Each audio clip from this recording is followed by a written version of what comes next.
Ever hear the word protocol and cringe? Do you feel it takes away from individual treatment plans? In today's podcast, I describe what I mean when I talk about protocols. Hello, friends. This is Lynn Schulte, and you are listening to the Birth Healing Summit podcast. We are here for meaningful conversations that will transform the way you work with pregnant and postpartum clients. Whether it is a new perspective, tool, or technique, you'll be able to implement it into your practice today. I invite you to sit back, listen with an open mind, and grab the golden nugget today's guest has to offer. Now let's get started. Hello, everybody. Welcome to today's episode where I'm going to be talking about protocols. Now, I've seen other people out in the social media world talking about how we as therapists shouldn't be following any protocols, that we need to be treating the person in front of us, using our clinical guidelines or clinical information of, how to treat someone without thinking about certain protocols.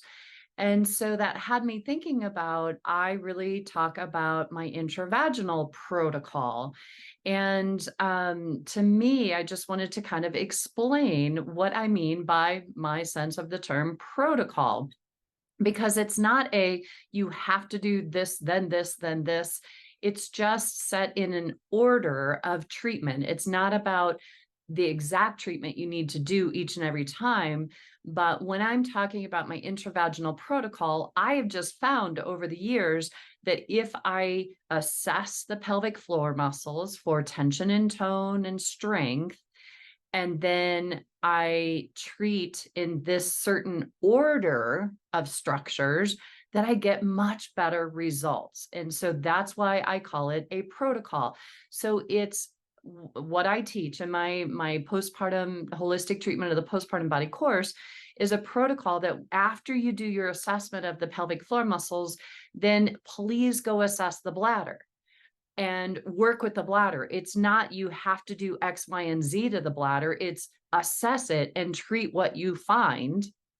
And then once you get the bladder taken care of, then the next step of the protocol is to go check out the cervix and make sure that the cervix is treated in whatever you find in that structure, whether it be a cardinal ligament release or a uterosacral ligament release, or wherever you find that cervix, the goal is to help it to come back to midline if it's possible and get good mobility, 360 degrees, make it move like a piñata in there. That's the goal. That's a normal structure of the cervical tissue, is that it should move around like a piñata. And so that's the third step of the protocol. It's treat, assess the pelvic floor muscles, then treat the bladder, then assess and treat the bladder, assess and treat the cervix, and then assess and treat the pelvic floor muscles. So, and then make sure you include the external anal sphincter and the perineal body scar tissue at the end. And so I just wanted to clarify that I know there's some resistance to this idea of we shouldn't treat with protocols. To me, it's just an order of treatment. It's not that you have to do every single treatment and step of the way. It's you treat what you find when you assess it. But when I've just found that if I treat the bladder first, then the cervix, then the pelvic floor muscles, by the time I get to the pelvic floor muscles, they're much more relaxed and there's less work that I have to do in order to get them to function better.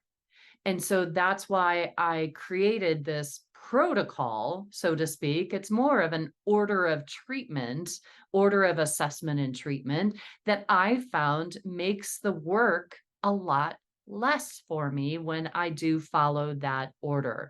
And so I just wanted to kind of clarify for people, because I do talk about a protocol that when you follow the steps of treatment, you will just find that it's easier for getting the pelvic floor muscles to release. And before we even do any of the intravaginal protocol, I teach that we must treat the pelvic bones first. And if we don't address the pelvic bones, then the pelvic floor muscles can kind of help you to understand what's happening in the bones. And I'm going to talk about that in another episode. But the protocol really should be treat the pelvic bones first. And so that is treat what you find, assess the pelvic bones, get them in their normal position and having good mobility, treat that first, and then go internally and assess the pelvic floor muscles and see what's happening, but don't treat them. Treat the bladder, assess and treat the bladder, assess and treat the cervix, and then go work with the pelvic floor muscles. And you will find that when you do it in that order, by the time you get to the pelvic floor muscles, half of the tone, and you may even notice an increase in strength, has already occurred. So the bladder and the cervix are so critically important. If we're not assessing that as an intravaginal therapist, you are missing 3/4 of the puzzle. So please figure out, learn how to address the bladder and the cervix and not just treat the muscles in the vaginal space. Okay. So I'm putting out a new course that will be coming end of September. And it is treating of the postpartum pelvis. And in this course, it's bringing the pelvis into pelvic care. So you will learn mobilizations to the pelvic bones that will facilitate greater function of the pelvic floor muscles. You'll learn the 3 patterns, the 3 most common patterns that I find in the postpartum pelvis, and you'll know how to assess for those patterns and how to treat them. This course is a purely mechanical course. You will learn techniques, physical techniques to release in the pelvic bones. And when you address the pelvic bones first, you will find that the pelvic floor muscles are going to be much easier for you to get them to function better and stronger and in less sessions.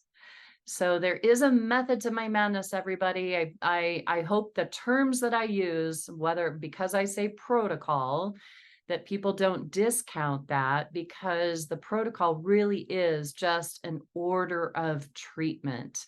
It's not telling you what to treat. You still want to assess and treat what you find. And when you do it in the order of the protocol that I teach, you will find that the pelvic floor muscles, there is a lot less work for you to do to get those muscles to let go, to function better. After doing it in this order. So I've talked in past episodes also about the order of the body, like the hierarchy of the body, and that the nervous system is the kingpin. And then I've since learned the arteries are also a huge component of that. And then the organs, then the fascia, then the muscle, then the bones, then the muscles. So when you treat the body in that way, you get much better results as well. So I'm just sharing with you the years of insights that I have discovered over the years of working with my clients. And I want things to be easy for you. So I'm just sharing the knowledge that will help make your practice, your working with your clients a lot easier, more effective, to help you to get better results. So please, know that when I say protocol, it's more of just an order of treatment and not everything that you have to do. And you still have your clinical assessment tools that you need to use and the treatment tools you need to use. But when done in this order, you'll just find it's a lot easier. And isn't that what we all want? All right. Thanks, everybody, for listening in. And please, if you haven't already checked it out, please check out my treatment of the postpartum pelvis course. It's a smaller course. It's only 3 hours. It's my way of trying to just get this information out into to people's hands, more therapists' hands that aren't interested in taking my bigger holistic course, this is a great place to start. So please check out that course. And if you're interested in learning the intravaginal protocol, then please do check out the holistic treatment of the postpartum body course as well. All right. Thanks everybody for listening in. We'll see you in the next episode. And here's to smoother births and faster recoveries. Take care, everyone. Bye-bye.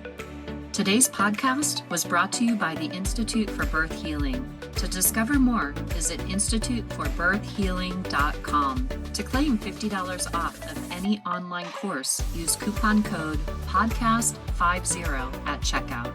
Till next time, I'm Lynn Schulte, founder of the Institute for Birth Healing.